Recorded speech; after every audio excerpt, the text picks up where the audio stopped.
Ça rappellera un bon souvenir. Le souvenir surtout de voir des joueuses engagées, investies, respectueuses du plan de jeu, du projet, face à une équipe suédoise de qualité, poussée par son public. Et dans la difficulté aussi sur cette fin de match d'aller au mental chercher cette troisième place sans paniquer.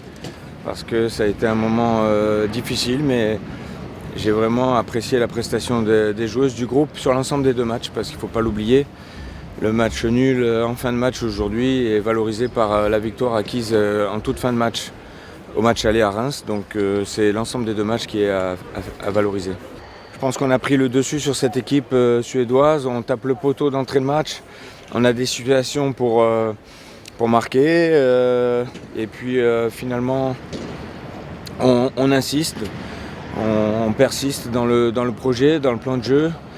On a fait un gros pressing. Je dirais que par rapport au match aller où on avait eu 81% de passes réussies, les Suédois 79%, nous on a maintenu notre qualité sur ce pourcentage-là, à 81%. Par contre, les Suédois sont tombés à 69%. Alors ça peut s'expliquer par le synthétique, mais moi je l'explique surtout par le pressing de Klara et Sakina sur les deux centrales qu'on avait mis en place et le soutien de Grace et Lorina sur les deux milieux. On a bloqué l'axe. Et puis après, ça s'explique aussi par une bonne tenue du ballon et le très très bon match de Grace dans l'utilisation du ballon et sa faculté à venir au milieu des centrales ou sur le côté pour amener un surnombre face à leurs deux attaquantes.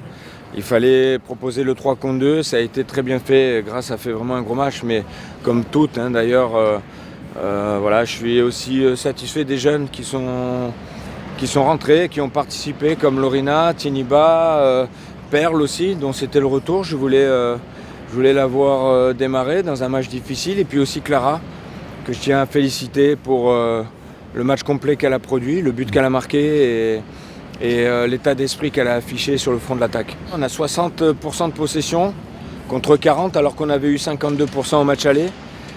Ça veut dire qu'on a monté le curseur, ça veut dire que les petits détails tactiques qu'on a mis en place sur le fait d'avoir des latérales un peu plus à l'intérieur pour libérer les couloirs et pouvoir trouver nos excentrés sur le côté à payer, notamment avec Kadi en première mi-temps qui a fourni un match aussi de grande qualité. Dommage qu'elle n'ait pas réussi à convertir cette occasion que la gardienne va bien chercher là pour le 2-0. Parce que je pense qu'en mettant le 2-0, c'était une victoire qu'on aurait obtenue dans le temps réglementaire.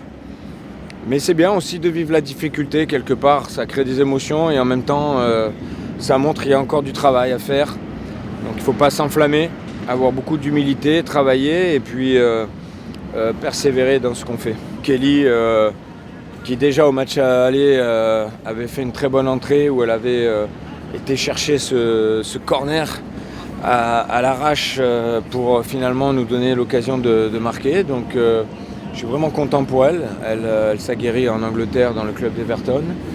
Elle a un état d'esprit exceptionnel. Voilà, c'est une fille qui a toujours le sourire, joyeuse, qui travaille pour le collectif. Et je savais que dans la profondeur, on allait avoir des opportunités avec Delphine, avec Kelly, pour leur poser des problèmes, en sachant qu'elles allaient attaquer aussi pour essayer de marquer.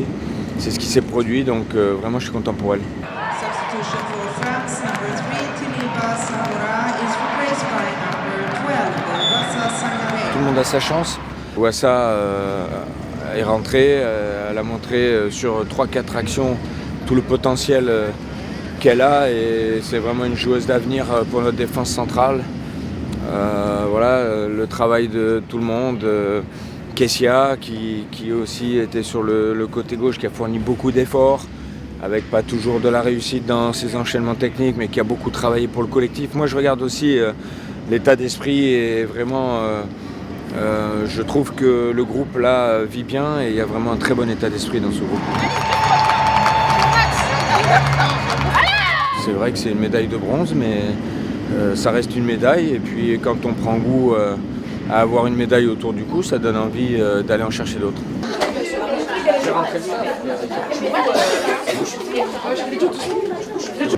Ouais, dans un groupe qui n'est pas facile, avec les Pays-Bas, l'Irlande qui va être un peu le poil à gratter de ce groupe, et puis la Pologne qui a aussi de très bonnes joueuses. Donc on a un peu de temps, ça démarre en fin février, début mars, donc les joueuses ont encore un mois de décembre difficile avec la Ligue des Championnes, avec le championnat.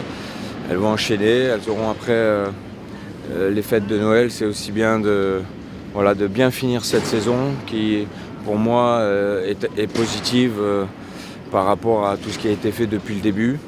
Un peu de déception qui restera toujours par rapport à l'Euro, mais je trouve que le groupe est en progression.